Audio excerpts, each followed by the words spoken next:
Dis donc Julia, ça te tenterait le week-end prochain d'essayer le skate avec papa? Ouais, pourquoi pas. Cool. En fait, tu sais, je crois que c'est pas trop mon truc, j'ai pas trop envie de continuer. D'accord, pas de problème. On pourra essayer autre chose une prochaine fois. Et pendant ce temps chez le petit Kevin. Bon, fiston, tu viens d'avoir 8 ans, il est grand temps pour toi de te mettre au skateboard. Oui, pourquoi pas. Très bien. En fait, papa, tu sais, je crois que le skate c'est pas trop mon truc, j'ai pas trop envie de continuer. Je crois que tu n'as pas bien compris la situation, Kevin.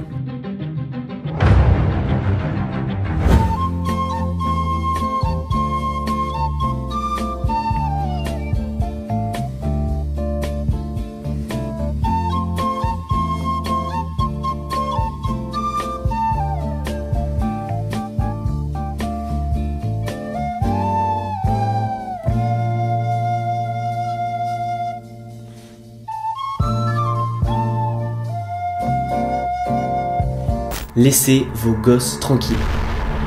C'est bon, tu crois que ça va suffire ou faut que j'en rajoute? Donc, de quoi allons-nous parler aujourd'hui? Des jeunes talents, des petites graines de champions. Comme eux, tiens, par exemple. One of several sports schools. At the age of 3 and 4, promising children. There's a price for success. Pardon, je me trompe de sport, ça c'était les futurs gymnastes. Veuillez m'excuser, reprenons.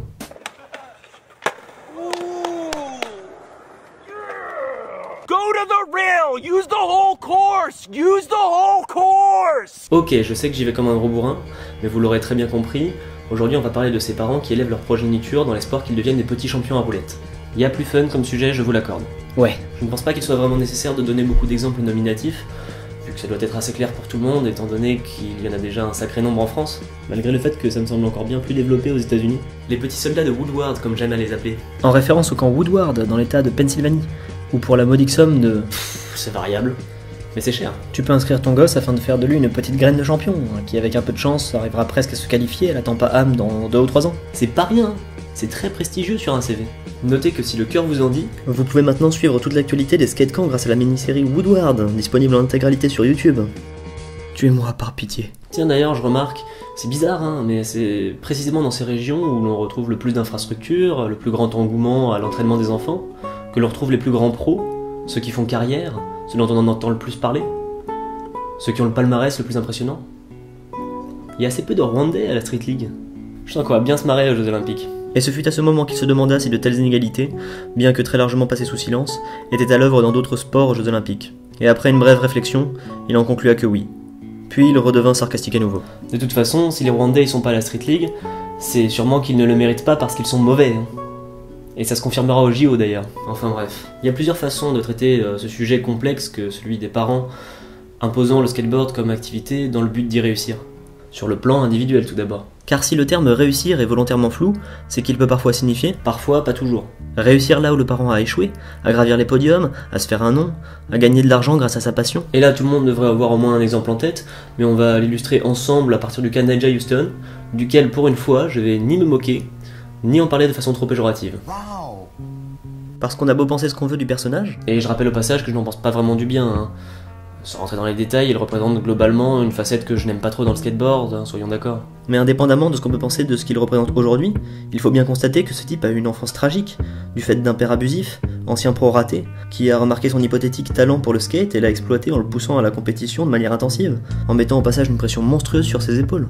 Entre autres trucs pas cool, ce mec n'a littéralement pas eu d'adolescence par exemple. Est-ce là le prix à payer pour le beau spectacle qu'il nous offre aujourd'hui? On en parlera plus tard. Quoi qu'il en soit, il me semble important de noter, qu'il s'agisse du cas Nyjah ou d'autres d'ailleurs, que cette situation est problématique d'un point de vue moral. Et ça a même un petit nom en psychiatrie, le syndrome de réussite par procuration. Je vous laisse des liens dans la description comme d'habitude. Mais en gros l'idée c'est que c'est pas très sain comme relation parentale, que ça peut causer de graves problèmes aux enfants, et que ça peut même être considéré, dans ses formes extrêmes, à de la maltraitance. Je vous avais dit que ça serait pas très marrant comme sujet.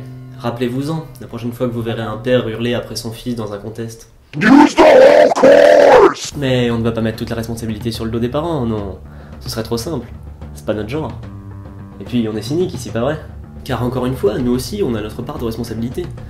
En tant que société, au sens large, mais aussi dans un sens plus restreint, en tant que communauté skateboardistique. Vous inquiétez pas, je vais développer. La société est en partie responsable de ces cas extrêmes, de par ce qu'elle va encourager, ce qu'elle va mettre en avant, ce qu'elle ne va pas dénoncer. Et nous, bien loin de condamner ces situations, on les gratifie, on les valorise.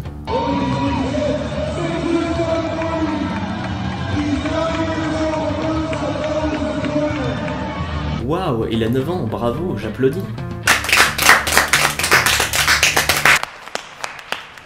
Publions-le vite dans des magazines ou sur internet. Sponsorisons-le, coachons-le. C'est une relation amicale qu'on a tissée depuis quelques années. Pardon, coachons-le amicalement. Ça fait rire beaucoup de monde quand on emploie le terme de coach dans le skateboard, mais c'est une relation amicale qu'on a tissée depuis quelques années. Relation amicale, coach... On est assez vénère aujourd'hui, non? Oui, on l'est, on parle de gosses. On parle de gosses. Combien de marques ont sponsorisé Naija dans sa jeunesse? Combien d'articles sur ses impressionnants résultats malgré ses 13 ans? On n'est vraiment pas loin de l'exploitation infantile là, vous savez. Oh, ça va, c'est que du skate. Bah, et alors? Parlons de sponsoring par exemple. À tout hasard, bien sûr. Tu appelles ça comment toi le fait d'utiliser des mineurs, voire des enfants, afin de promouvoir ta marque, donc de recevoir un avantage financier ou symbolique, contre peu ou pas de rétribution, si ce n'est quelques goodies, ou la chance de pouvoir passer une session avec quelques grands noms du Star System. Avec ça, la boucle est bouclée. Nike, Vans et compagnie exploitent à la fois des gosses en amont pour la production de leurs super chaussures de qualité, et en aval pour les écouler sur le marché. C'est beau. Et je sais que je caricature. Regardez. Selon l'organisation Rank a Brand, Rank a Brand? Rank a Brand? ils assurent qu'ils ne font travailler ni esclaves ni enfants chez eux. Du moins aujourd'hui en tout cas. Great job. Enfin ceci dit, ces promesses sont contenues dans leur code de bonne conduite, ce qui signifie qu'ils se soumettent à aucun contrôle légal. C'est un peu l'équivalent de dire « T'inquiète, on gère ça en interne. On est des gens sympas. » Ah tiens, par contre c'est marrant, ils ne fournissent aucune garantie quant à un éventuel salaire minimum de subsistance qui permettrait à leurs ouvriers de survivre dans la dignité. What a story, Mark. Oups, c'est ballot. C'est pas comme si c'était important après tout. Est-ce que cela a beaucoup d'importance en réalité?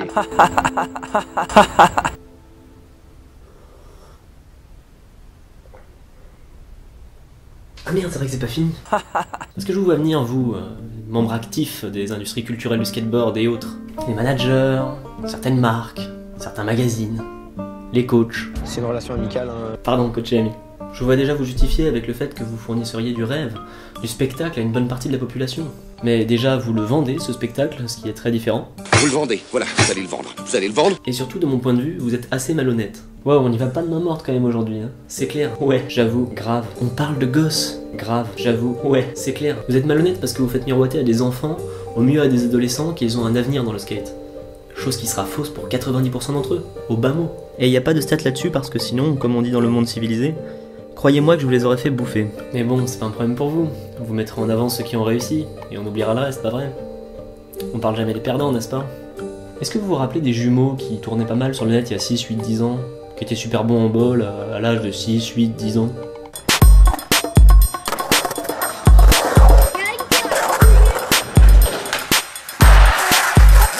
Et ben aujourd'hui, ils ont arrêté le skate. Ils en ont été dégoûtés. Aujourd'hui, ils font du tennis. Et grand bien leur face d'ailleurs. Et d'ailleurs, même ceux que vous publiez, hein, je pense qu'on peut en parler aussi. Que vous sponsorisez, que vous mettez en avant de manière générale. J'ai surtout l'impression qu'en les mettant sur un piédestal, qu'en leur faisant bien comprendre à quel point ils sont au-dessus des autres, vous ne faites que gonfler leur ego de manière disproportionnée. Mais si, c'est marrant. C'est parce que comme c'est des enfants, ils sont petits, tu vois, donc disproportionnés. Tu vois? Encore une fois, je ne suis pas sûr que ce soit très sain. Ceci expliquerait donc cela? Non, c'est une coïncidence. Ah. Ah! Oh, et aussi, ne venez pas me dire que ma critique serait invalide parce que les gosses seraient contents comme ça. Bon, déjà je vais prendre un exemple extrême et un peu nul, mais beaucoup de gosses seraient tout à fait heureux de passer toutes leurs vacances devant la télé, à regarder des conneries en bouffant du McDo. Les laisseriez-vous faire? Ensuite, et peut-être est-ce bien plus important, mais on apprend à aimer ce que l'on est censé aimer. C'est extrêmement large, je sais, et je ne comptais pas rentrer dans les détails, mais pour faire simple... Nous ne sommes pas des petits flocons de neige immaculés, doués d'une conscience individuelle libre de toute influence. Non, nous sommes des êtres sociaux, façonnés par notre environnement, plus ou moins proche, la famille, les amis, eux-mêmes situés socialement, ou plus lointains, plus flous, comme les institutions, le type de société dans laquelle nous évoluons, de façon plus ou moins intense, de façon plus ou moins contradictoire entre elles, ces différentes facettes de notre environnement font émerger au fil du temps qui nous sommes, notre personnalité, nos goûts, etc.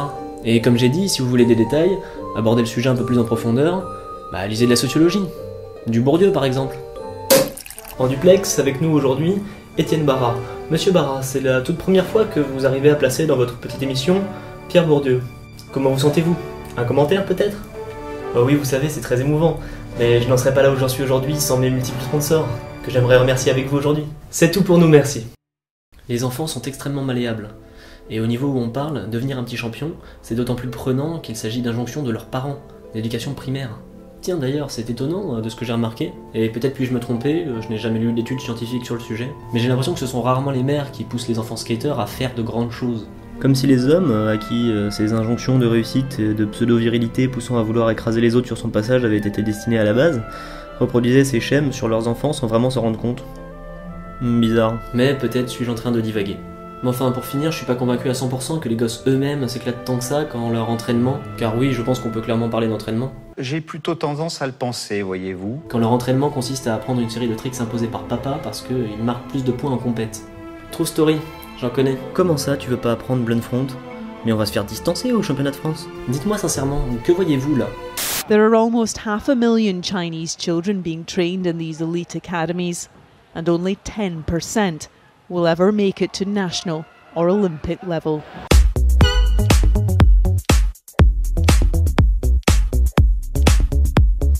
Allô les petits copains, coucou les petits copains. Hey Matena, coucou Calice, comment ça va les filles? Ça va. Eh oui, puisque ça y est, nous sommes rentrés du magasin de jouets le plus grand de Paris.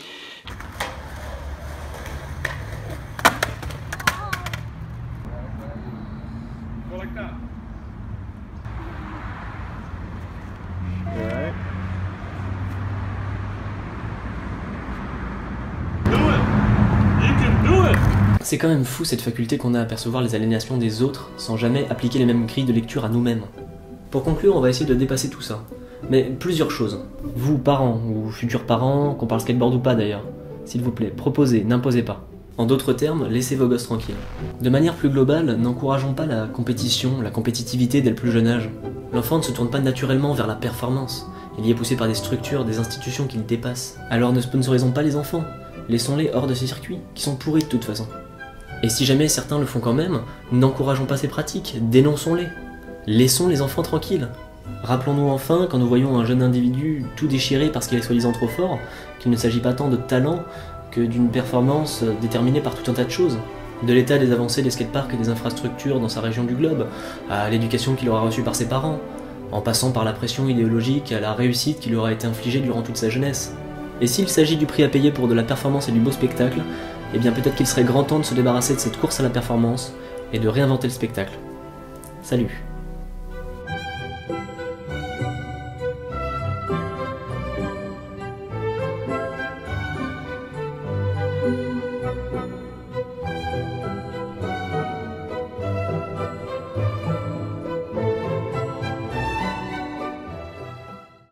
Waouh, c'était vénère quand même.